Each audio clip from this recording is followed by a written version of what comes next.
Welcome to episode 2 of Clean Beauty News. I'm your host, Carson Stern, giving you the top stories.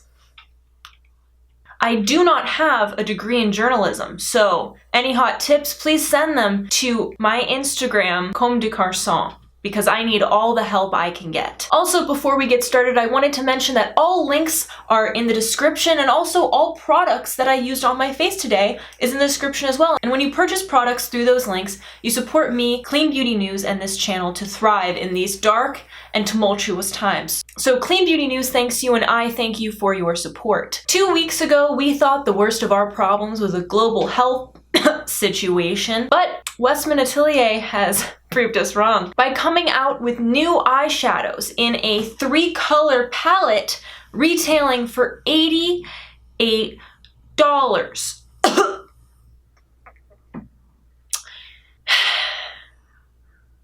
The timing could, of course, not be any more perfect with the state of civil unrest, but Westman Atelier did it anyways. What is so special about these eyeshadows, you may ask? That's a good question. I like to think that there's something particularly special about these eyeshadows. Westman Atelier does dub these eyeshadows as being dimethicone-free, which, by all research accounts, is not a toxin in makeup. It's perfectly safe for makeup and skincare. I personally abstain from using dimethicone in skincare as my personal choice, but it will not cause harm to the body as far as any research has shown. And while considering the civil unrest, when it comes to looking at Westman Atelier's foundation line, it also doesn't help. It also does not help.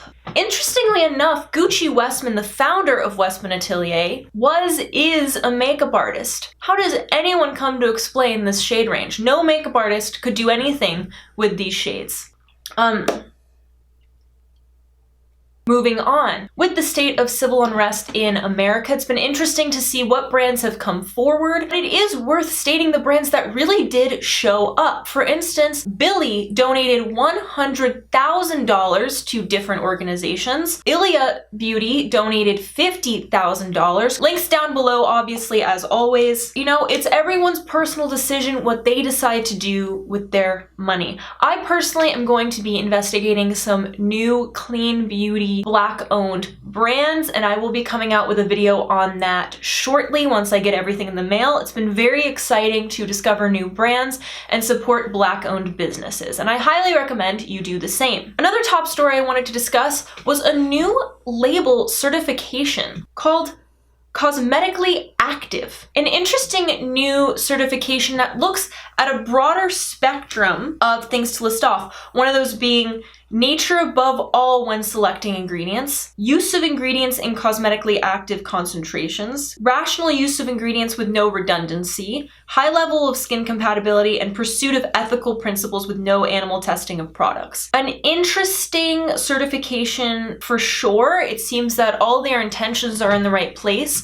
and I look forward to seeing what brands decide to use this cosmetically active label. This reporter personally finds that the use of the term clean in clean beauty is an unregulated and undefined term, which isn't the best. You know, I want to do a full Clean Beauty News special on what clean beauty means to me and this channel, but for the sake of this episode, I will say this is an interesting way to go about it. I think the most important thing when it comes to clean beauty is safety more than anything. Synthetic or not doesn't really matter. So I'm looking forward to seeing what this certification, maybe new certifications beyond EWG, have to offer us in the clean beauty industry. In light of the civil unrest in this country, there haven't been many makeup releases. Westman Atelier did come out with their eyeshadows. If you purchase them, let me know. I think there are much better ways to spend your money. Did I mention that 40 million people in America have lost their jobs?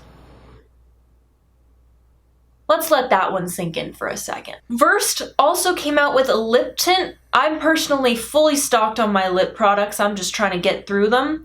But if you've tried this, please let me know in the comments. It looks quite interesting. On that note, I'm introducing a new segment called Katie Deno is the Best. If you're not aware of Katie Deno, why not? After the last episode of Clean Beauty News, episode 1, Katie Deno personally reached out to me, said I'm adorable, and started following me on Instagram.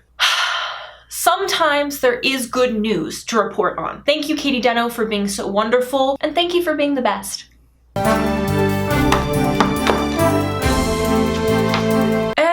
As much as I'd like clean beauty news to last forever, that is all the news I have for you today. Obviously, there's nothing important going on in the world. It's very quiet. My name's Carson Stern, signing off from Clean Beauty News.